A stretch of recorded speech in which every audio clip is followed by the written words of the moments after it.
ঘটনাত আমাৰ মাজৰ পৰা আমাৰ মৰমৰ শিল্পীজন চিৰদিনৰ বাবে হেৰাই যায় আৰু তেখেতৰ আত্মাৰ শান্তিৰ বিচাৰি বৰ্ণনগৰ কলেজৰ শিক্ষক গোট আৰু বৰ্ণনগৰ অঞ্চলৰ ৰাইজৰ উদ্যোগত আজি কেণ্ডেল মাৰ্চ এটা কৰা হয় বৰ্ণনগৰ অঞ্চলত, যাতে এই কেণ্ডেল মাৰ্চেৰে আমি সকলো ৰাইজৰ মাজত তেখেতৰ স্মৃতিৰাজি আমি যুগমীয়া কৰি ৰাখিব পাৰোঁ, তাৰে এই প্ৰচেষ্টা লোৱা গৈছে।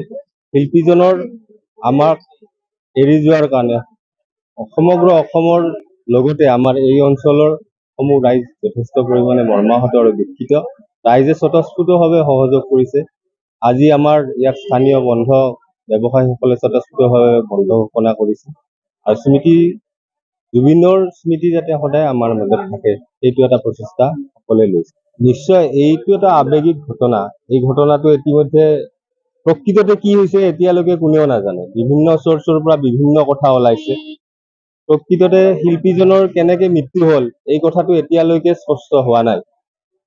সমগ্ৰ অসমবাসী যেনেকে দাবী কৰিছে, আমি বৰ্ণনগৰ অঞ্চলৰ ৰাইজে এটাই দাবী কৰিছোঁ, শিল্পীজনৰ প্ৰকৃততে মৃত্যুৰ সত্যটো ৰাইজৰ মাজত আহিব লাগে আৰু ইয়াৰ প্ৰয়োজন সাপেক্ষে যিখিনি ন্যায়িক তদন্ত কৰিব লাগে এইখিনি যাতে অসম চৰকাৰে কৰে আৰু ৰাইজক যাতে শিল্পীজনৰ প্ৰকৃত মৃত্যুৰ কাৰণটো জনায়, এইখিনিয়ে আমাৰ আবেদন ৰাইজে। ঘটনাত আমাৰ মাজৰ পৰা আমাৰ মৰমৰ শিল্পীজন চিৰদিনৰ বাবে হেৰাই যায় আৰু তেখেতৰ আত্মাৰ শান্তিৰ বিচাৰি বৰ্ণনগৰ কলেজৰ শিক্ষক গোট আৰু বৰ্ণনগৰ অঞ্চলৰ ৰাইজৰ উদ্যোগত আজি কেণ্ডেল মাৰ্চ এটা কৰা হয় বৰ্ণনগৰ অঞ্চলত, যাতে এই কেণ্ডেল মাৰ্চেৰে আমি সকলো ৰাইজৰ মাজত তেখেতৰ স্মৃতিৰাজি আমি যুগমীয়া কৰি ৰাখিব পাৰোঁ, তাৰে এই প্ৰচেষ্টা লোৱা গৈছে।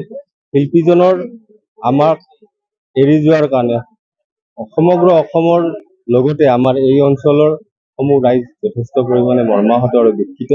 ৰাইজে স্বতঃস্ফূৰ্তভাৱে সহযোগ কৰিছে।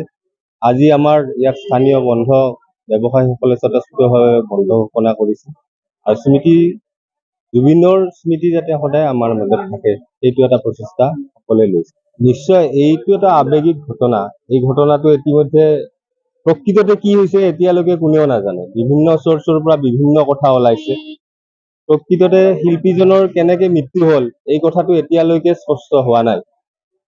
সমগ্ৰ অসমবাসী যেনেকে দাবী কৰিছে, আমি বৰ্ণনগৰ অঞ্চলৰ ৰাইজে এটাই দাবী কৰিছোঁ, শিল্পীজনৰ প্ৰকৃততে মৃত্যুৰ সত্যটো ৰাইজৰ মাজত আহিব লাগে আৰু ইয়াৰ প্ৰয়োজন সাপেক্ষে যিখিনি ন্যায়িক তদন্ত কৰিব লাগে এইখিনি যাতে অসম চৰকাৰে কৰে আৰু ৰাইজক যাতে শিল্পীজনৰ প্ৰকৃত মৃত্যুৰ কাৰণটো জনায় এইখিনি আমাৰ আবেদন ৰাইজৰ। দুৰ্ঘটনাত আমাৰ মাজৰ পৰা আমাৰ মৰমৰ শিল্পীজন চিৰদিনৰ বাবে হেৰাই যায় আৰু তেখেতৰ আত্মাৰ শান্তিৰ বিচাৰি বৰনগৰ কলেজৰ শিক্ষক গোট আৰু বৰনগৰ অঞ্চলৰ ৰাইজৰ উদ্যোগত আজি কেণ্ডেল মাৰ্চ এটা কৰা হয় বৰনগৰ অঞ্চলত, যাতে এই কেণ্ডেল মাৰ্চেৰে আমি সকলো ৰাইজৰ মাজত তেখেতৰ স্মৃতিৰাজি আমি যুগমীয়া কৰি ৰাখিব পাৰোঁ, তাৰে এই প্ৰচেষ্টা লোৱা গৈছে।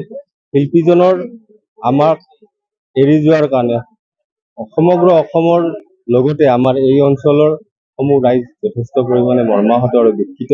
ৰাইজে স্বতঃস্ফূৰ্তভাৱে সহযোগ কৰিছে। আজি আমাৰ ইয়াত স্থানীয় বন্ধ ব্যৱসায়ীসকলে স্বতঃস্ফূৰ্তভাৱে বন্ধ ঘোষণা কৰিছে আৰু জুবিনৰ স্মৃতি যাতে সদায় আমাৰ মাজত থাকে সেইটো এটা প্ৰচেষ্টা সকলোৱে লৈছে। নিশ্চয় এইটো এটা আৱেগিক ঘটনা। এই ঘটনাটো ইতিমধ্যে প্ৰকৃততে কি হৈছে এতিয়ালৈকে কোনেও নাজানে। বিভিন্ন চ'ৰ্চৰ পৰা বিভিন্ন কথা ওলাইছে। প্ৰকৃততে শিল্পীজনৰ কেনেকে মৃত্যু হ'ল এই কথাটো এতিয়ালৈকে স্পষ্ট হোৱা নাই। সমগ্ৰ অসমবাসী যেনেকে দাবী কৰিছে আমি বৰনগৰ অঞ্চলৰ ৰাইজে এটাই দাবী কৰিছোঁ, শিল্পীজনৰ প্ৰকৃততে মৃত্যুৰ সত্যটো ৰাইজৰ মাজত আহিব লাগে আৰু ইয়াৰ প্ৰয়োজন সাপেক্ষে যিখিনি ন্যায়িক তদন্ত কৰিব লাগে এইখিনি যাতে অসম চৰকাৰে কৰে আৰু ৰাইজক যাতে শিল্পীজনৰ প্ৰকৃত মৃত্যুৰ কাৰণটো জনায় এইখিনি আমাৰ আবেদন ৰাইজৰ। যিকোনো খবৰৰ বাবে যোগাযোগ কৰক 7099017330 লগতে 7099017110 নম্বৰত।